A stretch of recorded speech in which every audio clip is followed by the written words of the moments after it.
Assalamualaikum warahmatullahi wabarakatuh. Saya Sinta Ratnasari dari Fakultas Ekonomi dan Bisnis. Pada kelas Manajemen Sumber Daya Manusia, saya akan menjelaskan materi tentang penilaian kinerja. Subpoin yang akan saya bahas yaitu yang pertama, pengertian penilaian kinerja. Kedua, tujuan dan manfaat penilaian kinerja. Ketiga, kriteria penilaian kinerja. Keempat, metode penilaian kinerja. Kelima, permasalahan penilaian kinerja. Dan yang terakhir, keenam, 6 kunci melaksanakan evaluasi kinerja. Pengertian penilaian kinerja. Penilaian kinerja adalah proses pengevaluasi kinerja, penyusunan rencana pengembangan, dan pengkomunikasian hasil proses tersebut pada karyawan itu sendiri. Dan menurut Disler, penilaian kinerja adalah mengevaluasi kinerja karyawan di masa sekarang atau di masa lalu secara relatif terhadap standar kinerjanya. Tujuan dan manfaat penilaian kinerja. Menurut Mangku Prawira 2002, yaitu perbaikan prestasi kerja, kedua penyesuaian kompensasi, ketiga keputusan penetapan, keempat kebutuhan pelatihan dan penempatan, kelima perencanaan dan pengembangan karir, keenam penyimpangan proses staffing, ketujuh ketidakakuratan informasional, kedelapan kesalahan dalam desain pekerjaan, 9 kesempatan kerja yang adil, dan yang terakhir ke-10 tantangan eksternal. Selanjutnya, manfaat dari penilaian kinerja, yaitu yang pertama, memberikan informasi tentang hasil yang diinginkan dari sebuah pekerjaan. Kedua, bisa mencegah terdapatnya miskomunikasi terkait dengan kualitas kerja yang diinginkan.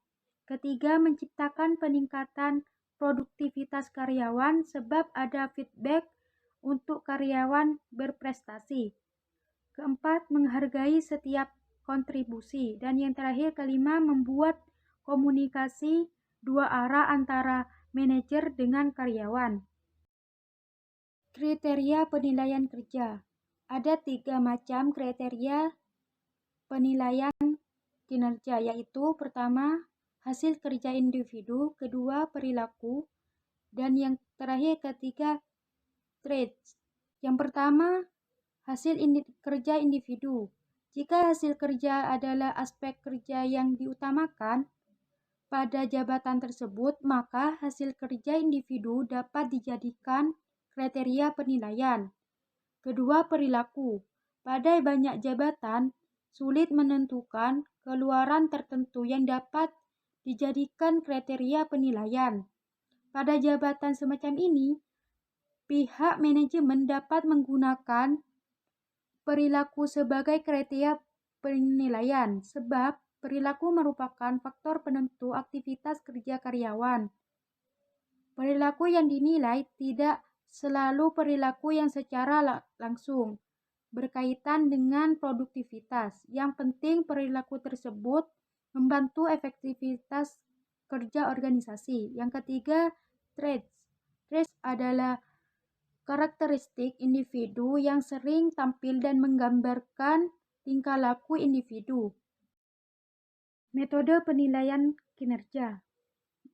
Ada 2 metode penilaian kinerja. Yang pertama, metode penilaian kinerja berorientasi masa lalu, yaitu skala peringkat, daftar pertanyaan, metode dengan pilihan terarah, metode peristiwa kritis, metode catatan prestasi, skala peringkat dikaitkan dengan tingkah, metode peninjauan lapangan, dan terakhir teks dan observasi.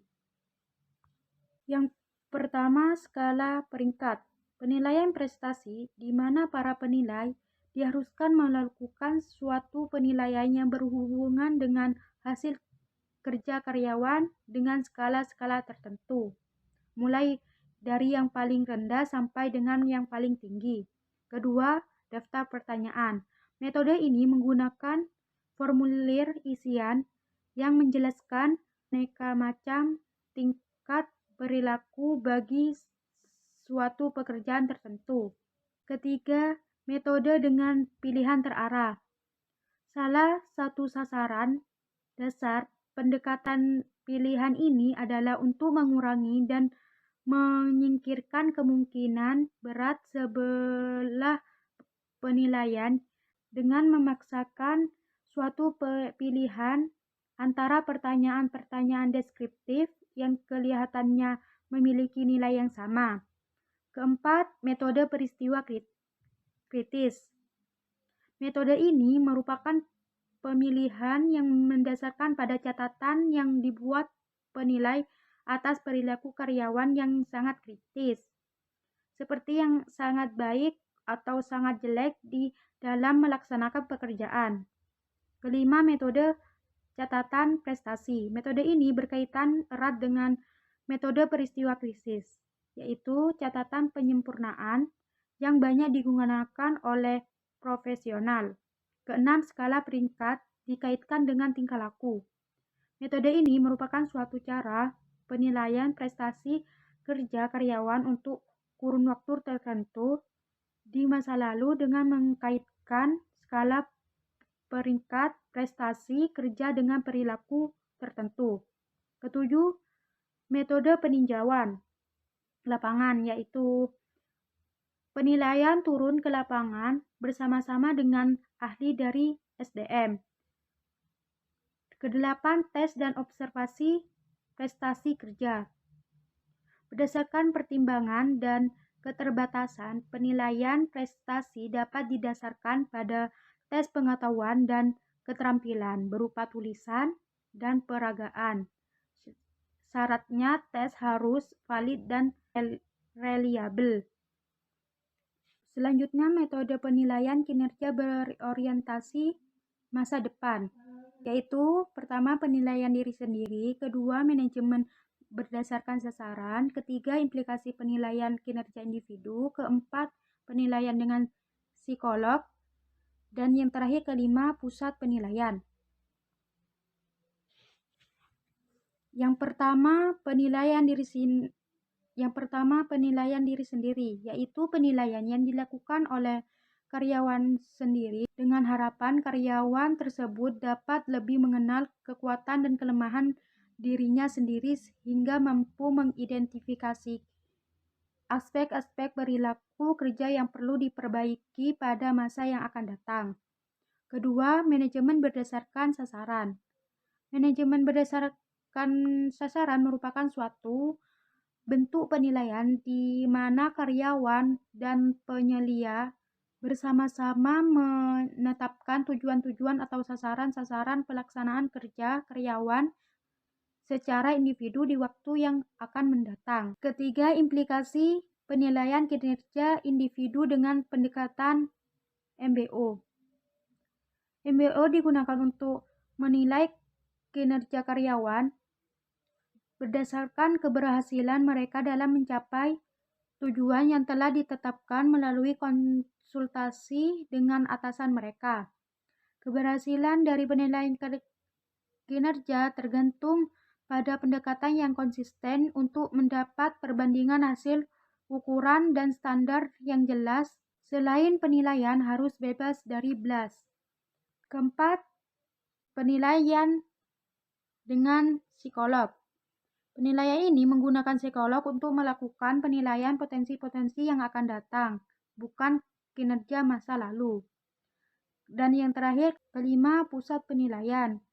Penilaian ini sebagai suatu bentuk penilaian pekerjaan terstandar yang tertumpu pada beragam tipe evaluasi dan beragam penilaian. Pusat-pusat penilaian sebagai bentuk standar pekerja yang bertumpu pada tipe-tipe evaluasi dan nilai-nilai ganda. Permasalahan penilaian kinerja. Yang pertama ada halo effect, kedua leniency, ketiga strictness, keempat central tendency, dan yang terakhir kelima personal bias. Yang pertama halo effect, penilaian karena kedekatan. Yang kedua leniency, penilaian yang cenderung memberikan nilai terlalu tinggi. Yang ketiga strictness, penilaian yang cenderung memberikan nilai terlalu rendah. Keempat, central tendency, penilaian yang cenderung memberikan nilai rata-rata. Dan yang terakhir, 5, personal bias, penilaian yang memberikan nilai karena latar belakang suku yang sama dengan baik. 6. Kunci melaksanakan evaluasi kerja. Yang pertama, fokus pada perilaku, bukan pada orangnya. Kedua, mencoba untuk tidak dipengaruhi oleh perbedaan status. Ketiga, hindari dalam kesalahan penilaian. Keempat, menjadi pendengar yang aktif. Kelima, mencari berbagai sumber informasi yang banyak. Dan yang terakhir, keenam, tidak dilakukan secara formal. Sekian penjelasan dari saya. Wassalamualaikum warahmatullahi wabarakatuh.